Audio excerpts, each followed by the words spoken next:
7 Days to the River Rhine was a top-secret limited military simulation exercise developed in 1979 by the Warsaw Pact. It depicted the Soviet bloc's vision of a 7-day atomic war between NATO and Warsaw Pact forces.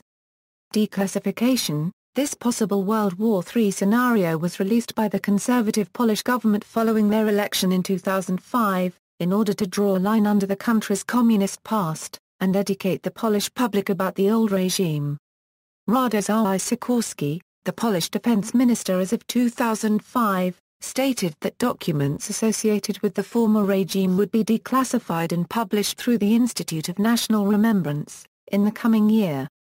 The files being released would include documents about Operation Danube, the 1968 Soviet invasion of Czechoslovakia. They also included files on an army massacre of Polish workers in Szczecin in the 1970s, and from the martial law era of the 1980s. The Czechs and Hungarians declassified related documents in the 1990s, adding to this Cold War revelation. Battle outline: the plans predicted that NATO would launch a nuclear attack on the Vistula River Valley in a first strike scenario, which would prevent Soviet bloc commanders from sending reinforcements to East Germany to prevent a NATO invasion of that country. The plan expected that as many as 2 million Polish civilians would die in such a war and Poland would be completely destroyed. With options limited, a Soviet counter-strike against West Germany, Belgium, the Netherlands and Denmark would take place in an effort to slow an invasion. Nuclear response: maps associated with the released plan show nuclear strikes in many NATO states, but exclude both France and the United Kingdom. There are several possibilities for this lack of strikes, one of the most significant being that both France and the United Kingdom are nuclear weapons states, and as such retain nuclear arsenals that could be employed in retaliation for nuclear strikes against their nations. The French forces employed a nuclear strategy known as dissuasion du faible or fort. This is considered a counter-value strategy, which implies that a nuclear attack on France would be responded to by a strike on Russian cities. See Force de frappe for more information on the French conceptualization of nuclear warfare. The Guardian, however, speculates that France would have escaped attack, possibly because it is not a member of NATO's integrated structure. Britain, which has always been at the heart of NATO, would also have been spared, suggesting Moscow wanted to stop at the Rhine to avoid overstretching its forces. There are many high-value targets in Britain that would then have to be struck in a conventional manner in this plan, though a nuclear strike would be far more effective. The plan also indicates that USAF fighter bombers, primarily the long-ranged F-111, would be employed in nuclear strikes, and that they would launch from those British bases.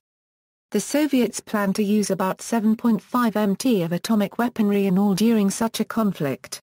Known targets: Vienna was to be hit by 2 500-carats bombs, while Vicenza, Verona and several bases in Italy were to be hit by single 500-carats bombs.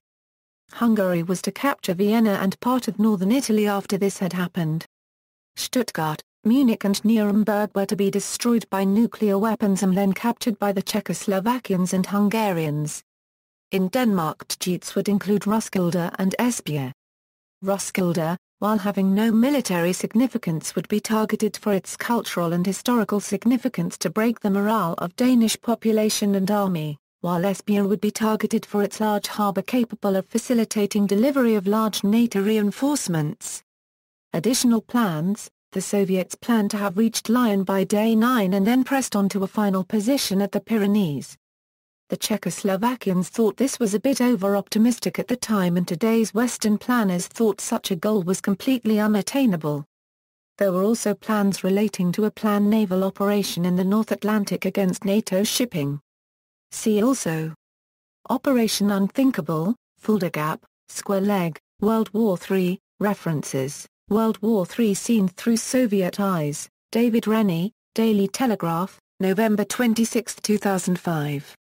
Retrieved May 19, 2006, Poland opens secret Warsaw Pact files, Radio Free Europe, 2005, retrieved March 16, 2009.